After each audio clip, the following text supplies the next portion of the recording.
arrivals indefinitely.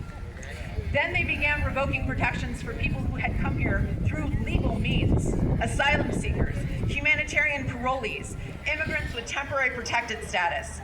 Our office regularly serves immigrants with these statuses, including Afghans, Cubans, Haitians, Venezuelans, Nicaraguans, and Ukrainians. These are people who have done everything right, the right way to get to the US, as many say, but who are now living in constant fear of ICE and deportation. The Trump regime now claims that these are illegal statuses. To be clear, no human being is illegal, and these statuses are very legal. Then they stepped up racial profiling across the country, allowing ICE to detain and terrorize people indiscriminately. To date, we know that US citizens have been detained by ICE. We know that ICE has detained and disappeared people with permanent resident status. We know that others have been deported to one of the most dangerous prisons in the world, CCOT in El Salvador, which is infamous for human rights abuses. And now they are attacking the very livelihood of refugees who have already been welcomed and resettled here in the US. In recent weeks, we have learned more about the devastating effects of H.R. 1, the big beautiful bill, the big BS bill. They will impact our immigrant neighbors substantially. In a matter of months, food stamp benefits will be revoked for otherwise eligible refugees and humanitarian entrants who do not yet have their green cards. An estimated 250,000 lawful immigrants are set to be cut off from affordable groceries throughout the country. Within the next 18 months, access to Medicaid, Medicare, the Children's Health Insurance Program, and the Affordable Care Act will all be revoked from otherwise eligible refugees and humanitarian entrants. Lawful immigrants, including Exodus clients, will soon lose access to supportive services for the basic human rights of healthcare and food, and this will have a destabilizing effect, not just nationally, but right here in Bloomington. How can we deny people food when they have done nothing more than try to survive war and persecution?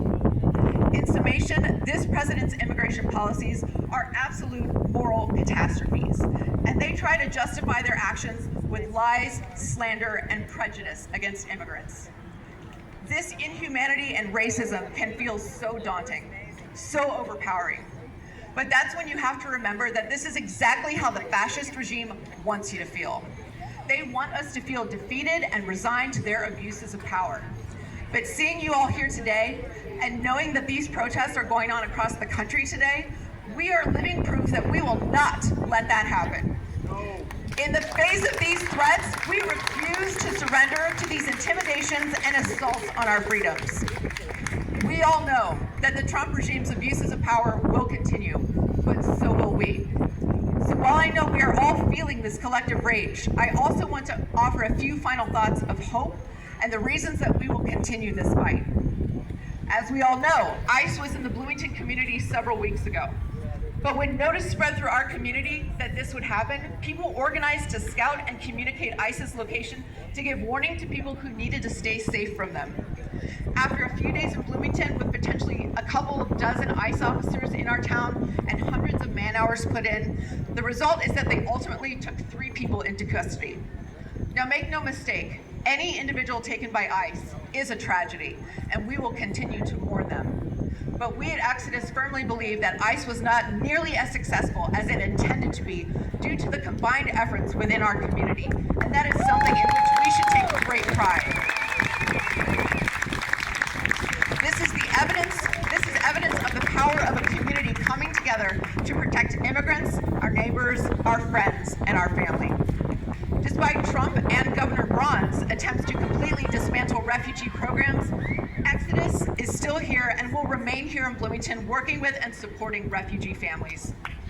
We will make sure that our refugee neighbors have the skills and support necessary to thrive in Bloomington through our case management, employment, and mental health services.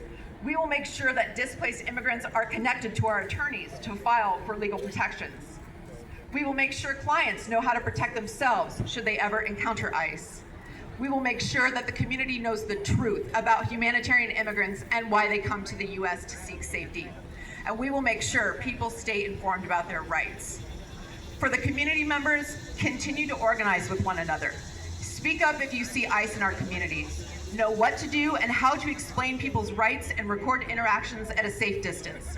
If you have the ability, show up with your dollars and support programs like Exodus so we can continue to support our immigrant neighbors' success here in Bloomington. Use your vote against this injustice when the time comes, because the midterm elections will be here very soon. And continue to believe that a better world continues to be possible, and don't let anyone take that hope away from you. I am happy to report that despite all of this, in recent weeks, public polling on immigration has turned for the better. It is at an all-time high that people believe immigration is good for our country, and that was according to a Gallup poll that was published on July 11th. People see the abuses of power and the doing away of people's rights, and they are not standing for it. We ask you to keep showing up, keep fighting, because we are not only fighting for our democracy, but we are fighting for people's lives. Thank you all for being here today and for being on the right side of history.